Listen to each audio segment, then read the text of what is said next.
The woman who became famous for escaping the Taliban, shot dead in an attack blamed on that same militant group.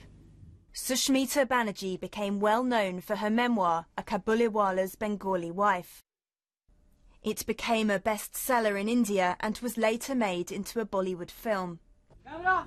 It tells of how the Indian woman fell in love with an Afghan businessman. They moved from Calcutta to his home in southern Afghanistan in the late 80s. But under the Taliban crackdown, life became intolerable.